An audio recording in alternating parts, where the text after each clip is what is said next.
அனைவருக்கும் வணக்கம். நான் உங்கள் மோசஸ் ஒளியல் ஜோல வாஸ்து கன்சல்டன்ட் சென்னையிலிருந்து. ஏன்னா இப்போது தை மாத பலன்களாக பார்க்க போகிறோம்.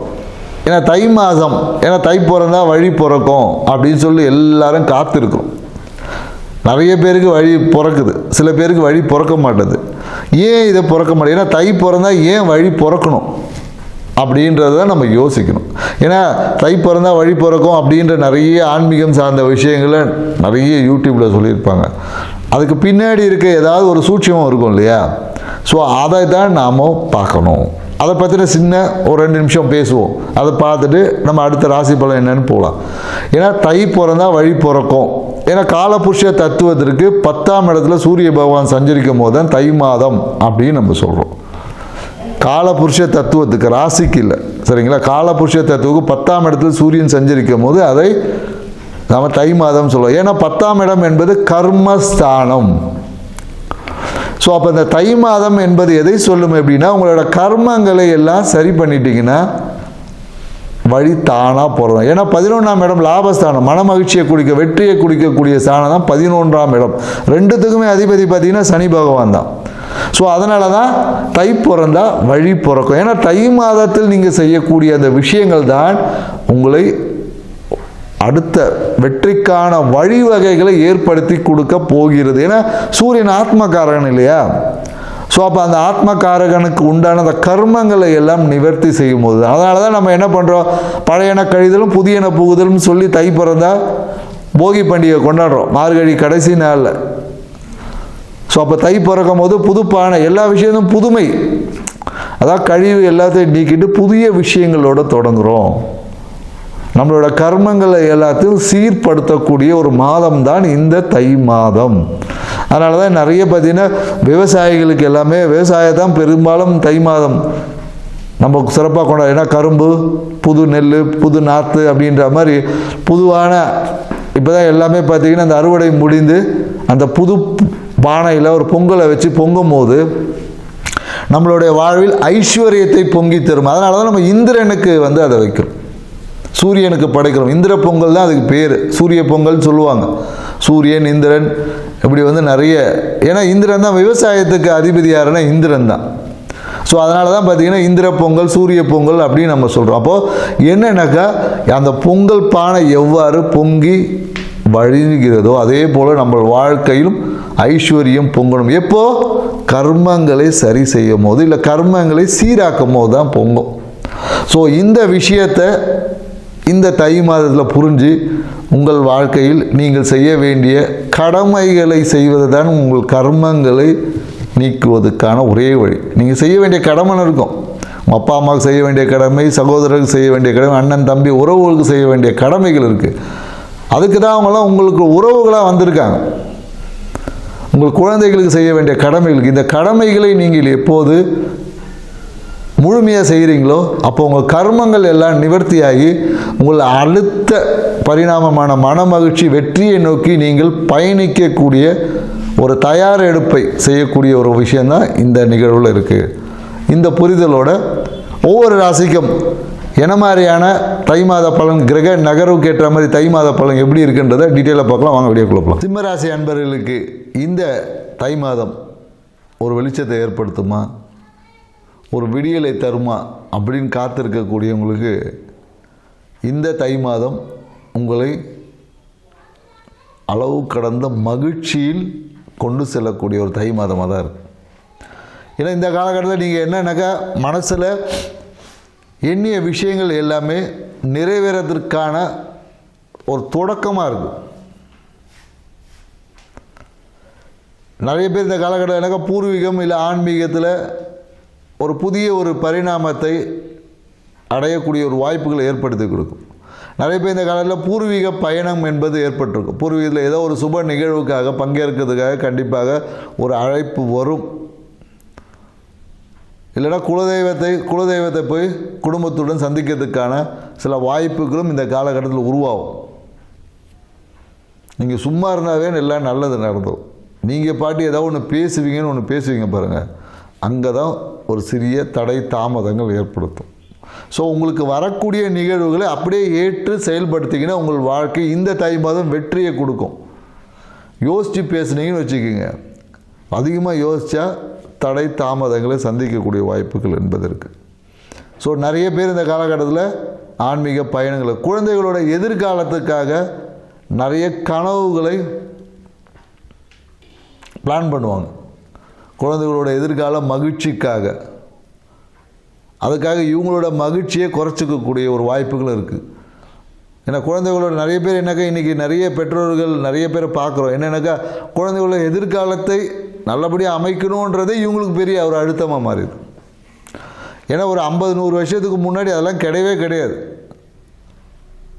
குழந்தைங்க வளர்ந்துச்சு, டாக்டர் ஆச்சு, கலெக்டர் ஆச்சு, எல்லாம் ஆச்சு. இன்றைக்கி ப்ரீகேஜி படிக்கிறதுலேருந்தே ப்ரெஷரில் தான் ஓடுது. ஸ்கூலுக்கு கூப்பிட்டு போகணும், வரணும், வேனை பிடிக்கணும், ஃபீஸை கட்டணும். ஏன்னா இன்றைய வாழ்க்கை முறையே மாறிவிட்டது. அது சிம்மராசிக்காரங்களுக்கெல்லாம் பார்த்தோன்னா குழந்தைகளால் அவ்வளோ ஒரு அழுத்தம், இவங்க வேலையை செய்ய முடியாது, நிறைய டிஸ்டர்பன்ஸ் வந்துன்னே இருக்கும்.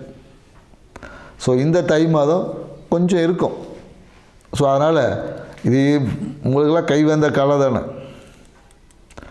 ஸோ எதையும் ஆளுமை செய்து வெற்றி அடையக்கூடிய ஆற்றல் சிம்மராசிக்காரர்களுக்கு அதிகமாக இருப்பதனால உங்களுடைய அறிவுத்திறனை கொண்டு இதெல்லாம் சமாளிச்சிருவீங்க. பொருளாதாரம் சார்ந்த விஷயத்தில் பார்த்தீங்கன்னா ஒரு சிறிய கடன் சுமை என்பது ஏற்படலாம். இல்லை ஏதோ ஒரு காரணத்துக்காக ஒரு கடன் வாங்கக்கூடிய சூழல் என்பது வரும். இல்லைனாலும் நீங்கள் வாங்கலைனாலும் உங்கள்கிட்ட கடனை கேட்டுருவாங்க, ஆனால் திருப்பி கொடுக்க மாட்டாங்க. ஸோ அதனால் கொடுக்கக்கூடிய விஷயத்தை தர்மமாக ஏதோ ஒன்று பண்ணிட்டு போயிடுங்க. ஏன்னா சிம்மராசிக்காரர் பெரும்பாலும் பார்த்தீங்கன்னா கடன் வாங்கினா அவமானப்படக்கூடிய சூழல் தான் ஏற்படுது. சிம்மராசிக்காரன் 10,000 வாங்கினாலும் சரி, 10 கோடி வாங்கினாலும் சரி, கடனால் ஒரு அவமானம் என்பது சிம்மராசிக்காரர்கள் கண்டிப்பாக இருக்கும். நிறைய பேருடைய மைண்டு ஃபீலிங் இப்படி தான் இருக்குது. ஸோ ஏன்னா இவங்களால கடனாக வாங்கக்கூடிய விஷயங்களை கட்ட முடியாமல் நிறைய பேர், இல்லைன்னா அது கட்டிக்கினே இருக்கணும். ஒன்று கட்ட முடியாது, இல்லை கட்டிக்கினே இருக்கணும். நான் சொல்லுவேன், அனுமான் வால் மாதிரி அப்படியே தொடர்ந்து போயிட்டே இருக்கும். ஸோ அதனால் பெரும்பாலும் சிம்மராசிக்காரர்கள் என்னென்னாக்கா இந்த கடன் சுமையை கொஞ்சம் அதிகரிச்சிக்காதீங்க. ஏன்னா இதனாலேயே தான் உங்கள் வாழ்க்கையில் மகிழ்ச்சி என்பது கெடக்கூடிய வாய்ப்புகள். கடன் இல்லாத சிம்மராசிக்காரர்கள் பார்த்திங்கன்னா மிக ஹாப்பியாக இருப்பாங்க. ஒரு சின்ன கடன் வாங்கும் போது அது உங்கள் மகிழ்ச்சியை ஏதோ ஒரு ரூபத்தில் தடைப்படும். ஏன்னா கடன் வாங்காதே பழக்கமாக வச்சுக்காதீங்கன்னு சொல்ல. கடன் இல்லாமல் இன்றைக்கி இருக்க முடியாது, சிறிய கடன் இருக்கட்டும், அதையே வழக்கமாக வச்சுக்காதீங்கன்னு தான் சொல்கிறோம். ஏன்னா இந்த காலகட்டத்தில் நிறைய பார்த்திங்கன்னா மனத்தில் பார்த்திங்கன்னா எதிர்பார்த்த அந்த பொருளாதார வரவு, அந்த பிளான் பண்ண எல்லா விஷயங்களும், தன வரவு, தன ஆகர்ஷணம், இது மாதிரி எல்லா விஷயங்களும் நீங்கள் போட்ட பிளானுக்கு ஏற்ற மாதிரி இந்த தை மாதம் நடத்தி கொடுக்கும். அதனால் தன வரவுக்கு எந்த ஒரு விஷயமும் இல்லை. அதனால் நிறைய பேர் இந்த காலத்தில் என்ன பண்ணுவாங்கன்னா பணத்தை அப்படியே எங்கேயாவது புக்குகளில் சொருவி வைப்பாங்க. அப்படி இல்லைனா கூட நீங்கள் என்ன பண்ணணும், இந்த 2026 சிம்மராசிக்காரர்கள் உங்கள் பணத்தை ஒரு நோட்டு புத்தகத்தில் இல்லை ஃபைலில் வச்சு சேமிக்க பழகி பாருங்கள். அது மயில் குட்டி போடுற மாதிரி பெருக்கத்திற்கான வாய்ப்புகள் ஏற்படுத்தும். ஏன்னா சின்ன வயசில் எல்லாமே பசங்க சொல்லுவாங்க இல்லையா, குழந்தைங்க நிறைய பேர் மயிலை புத்தகத்தில் வச்சா மயில் குட்டி போடணுவாங்க. ஆனால் குட்டி போட்டுச்சா இல்லையா தெரியாது. கண்டிப்பாக சிம்மராசிக்காரர்கள் பணத்தை புத்தகத்தில் வச்சு ஒரு நோட்டில் அந்த மாதிரி வச்சிங்கன்னா உங்களோட சேமிப்பு உயரும், 100% உயரும். இது நிறைய பேர் சொல்லி பண்ண வாழ்க்கையில் அவங்க வாழ்க்கையில் பொருளாதாரம் என்பது உயர்ந்து இருக்குது. ஸோ அந்த பழக்கத்தை இந்த 2026 பரிகாரமாகவே இன்னையிலேருந்து நீங்கள் செஞ்சு பாருங்கள். கண்டிப்பாக மிக உங்களோட சேமிப்பு என்பது கண்டிப்பாக உயரும். மேலும் எனக்கு இந்த காலகட்டத்தில் என்னென்னாக்கா உங்கள் வாழ்க்கை துணையுடன் ஒரு சிறிய பயணங்கள் இருக்கும். அப்படி நீங்கள் பயணம் போகலன்னா கூட அவங்க கேட்டால் பயணத்துக்கு அலோவ் பண்ணிடணும். நீங்கள் போகக்கூடாது அதெல்லாம் சொன்னீங்கன்னா கணவன் மனைவி உறவில் ஒரு சிறிய மனக்கசப்பு என்பது ஏற்படும். என்றைக்கோ நீங்கள் செஞ்ச விஷயத்தை இன்றைக்கி சொல்லி காமிப்பாங்க. அன்றைக்கி நீங்கள் அதை சொன்னீங்களே இன்றைக்கி ஏன் செய்ய மாட்டேன்றீங்க இப்படிலாம் காமிப்பாங்க. அதனால் என்னென்னாக்கா கணவன் மனைவி உறவில் பழைய விஷயங்களை பேசுவதை தவிர்த்துக்குங்க. இந்த மாதம் இல்லை, அது எப்போதும் தவிர்த்துக்குங்க. அதான் உங்களுக்கு பெஸ்ட்டு. ஸோ மேலும் பார்த்திங்கன்னா இந்த காலகட்டத்தில் வீட்டில் பார்த்திங்கன்னா ஏதாவது ஒரு புதிய பொருட்சேர்க்கை என்பது ஏற்படும். இல்லை புதில் சேர் வாங்கிறது, புதுசாக ஏதாவது ஒரு விஷயங்களை இந்த காலகட்டத்தில் சிம்மராசிக்காரர்கள் கண்டிப்பாக வாங்கக்கூடிய வாய்ப்புகள் என்பது உண்டு. ஸோ உணவு முறையில் நிறைய ரெஸ்ட்ரிக்ஷன் இல்லாமல் பண்ணியிருப்பாங்க. உணவு கட்டுப்பாடு வந்து சிம்மராசிக்காரர்கள் கொஞ்சம் தேவையான ஒரு விஷயம். ஏன்னா அதிகமாக சாப்பிட்டா பணம் வராது, அதான் பிரச்சனை. ஸோ பண வரவு அதிகமானோன்னா அளவாக சாப்பிடுங்க. அளவாக சாப்பிட்டா பண வரவு பெருகும், உடம்பும் சுறுசுறுப்பாக இருக்கும். ஏன்னா ராசியில் இருக்கக்கூடிய அந்த கேது பகவான் பார்த்திங்கன்னா எல்லா விஷயத்துலேயும் ஒரு ஞானத்தை கொடுக்கறதுக்காக ஒரு சிறிய அனுபவத்தை கூட உங்களை அப்படியே பக்குவப்படுத்தின்னு வராரு. ஆல்மோஸ்ட்டு ஒரு வருஷம் ஆயிடுச்சு, இன்னும் ஒரு கொஞ்ச நாள் இருக்குது. ஸோ இன்னும் கொஞ்ச நாள் இருக்கிறதுனால இன்னும் மேலும் நிறைய அனுபவங்களை உங்களை பக்குவப்படுத்துறதுக்காக சில அனுபவங்களை கொடுத்துட்டே இருப்பார். இந்த அனுபவங்கள் எல்லாமே உங்களை செதுக்கக்கூடிய உங்களை சிலையாக செதுக்கிறதுக்கான ஒரு விஷயமாக நீங்கள் நினச்சிக்கின்னா இது உங்களுக்கு மகிழ்ச்சியை ஏற்படுத்தி கொடுக்கும். இதெல்லாம் என்னடா லைஃப் அப்படின்னு நினச்சிங்கன்னா உங்களுடைய வளர்ச்சியை இந்த மனநிலையை தடை பண்ணிடும். அதனால் என்னென்னாக்கா சிம்மராசிக்காரர்கள் எப்பொழுதும் என்னென்னாக்கா உங்கள் ஆன்மீகத்தை அளவாக வைத்து கொண்டீங்கன்னா உங்கள் லைஃப் ஹாப்பியாக இருக்கும். ஆன்மீகத்தில் போய் முங்கிட்டிங்கன்னா அதுவே உங்களுக்கு அழுத்தமாக மாறிவிடும். செஞ்சு பாருங்கள். நன்றி, வணக்கம்.